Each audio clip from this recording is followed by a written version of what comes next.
Yeah, so greetings to our internet community.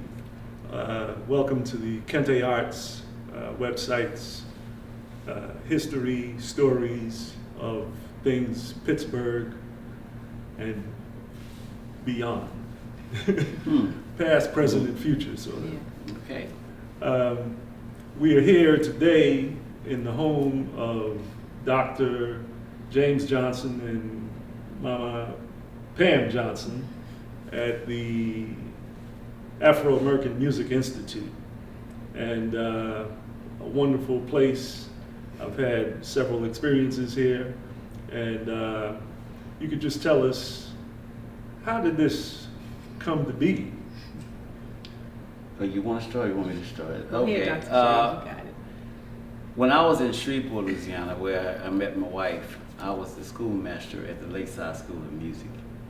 And the reason I enjoyed that experience so much is that it got me away from the traditional institutions.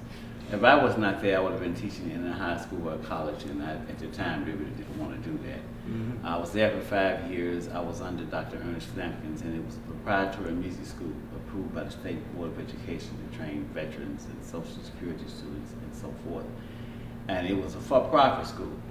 So when we moved to Pittsburgh, and one of Dr. Lampkins, my mentor's associates, passed through Dr. June James, and was surprised that I had not started something similar here in Pittsburgh. Mm. And I informed him at the time, I said, well, man, I've been busy trying to get this dissertation, but it's not a bad idea. So we all actually started off together. He was going to sell band uniforms or something like that, which I was a little bit leery about that, and I was going to do the educational part. And it was similar to how Lakeside School of Music was set up. But he ended up leaving town. So my wife and I said, well, let's carry this idea on. So we went around the city trying to find a location. We went over to the north side to Bidwell to talk to Jimmy Joe Robinson, and we went to the Hill District at the time. I think Nate Johnson was there, and they really had expressed interest.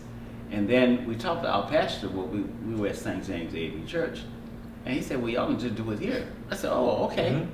Mm-hmm. And we made out a great agreement that was workable, where both the church and the institution could gain. And we actually started calling it the Afro-American Music Training Program. Okay. So when Professor Kente came to town, he didn't like that term. Now he's a world-renowned African scholar. He said use the word What institute. Was the professor's name? Kwabena Nkeshia, but we call him Nkeshia in America. Mm-hmm. He had the Ghanaian Institute where Max Roach went to study his polyrhythms and stuff like that. Mm-hmm. So he said that the word institute would not just lock you into just teaching and training. You could do a lot of different things, which we evolved into. Mm-hmm. Training, having curriculum, having all of these groups, young and old, jazz bands, choirs. In fact, he himself, he's the foremost authority in African music. He had the African choir here for a while. Mm-hmm. And so we had that. We even had a big jazz band, back in the day, with Nelson Harrison and myself directing, George Warren Watson, and it was a who's who in the big band. Oh, right. But we couldn't really keep that going because I was understaffed trying to do a whole lot of other things. And work on a dissertation at the same time. Mm-hmm. Right. So Pam will have to tell you the rest, how we left the church and we went to the AAMI Medical Center, how we got here. Now you tell us, since you don't want me to talk. No. Starting at our home church, which is St. James AAMI in East Liberty, they have a hall called Sumter Hall. And downstairs is where they have the Sunday school classes. So I did approach the pastor, because I was doing exercise classes in the gym that is upstairs of Sumter Hall. Mm-hmm. And I asked Reverend Alexander, is it possible that we can use the Sumter Hall Sunday school rooms to have music classes? And Reverend Alexander was a very community-oriented person.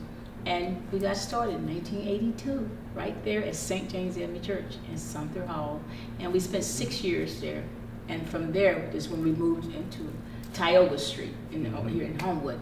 It's 7131 Hamilton Avenue. So we was there 15 years. 7227 Tioga Street. Yeah, I'm thinking about this address. Right. It doesn't matter. And that was the AAMI Medical Center, by right. the way. It was their annex. And their annex. Yeah. Oh, and I was teaching aerobics there for 15 years.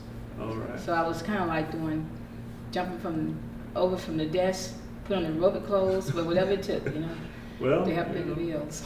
And then one of the things I don't like to do, Yeah. because when you get to talking and rambling, you always leave a name out, and I'm guilty of this.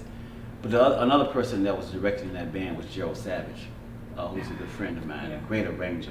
Yes, Okay. So it was a powerful band. So we've been here doing that kind of thing, experimenting with groups now for over 30 years. yeah, so the Music Institute is over 30 years old. Right at 30. Right at 30. Right, well, 30, because in a few months we'll be 31, September. Okay, Coming up. okay. Well, 31. this is We coming to the end of the 30 you know, years. and congratulations. Thank you. Definitely in order, and keep the thing going, Yes. you know.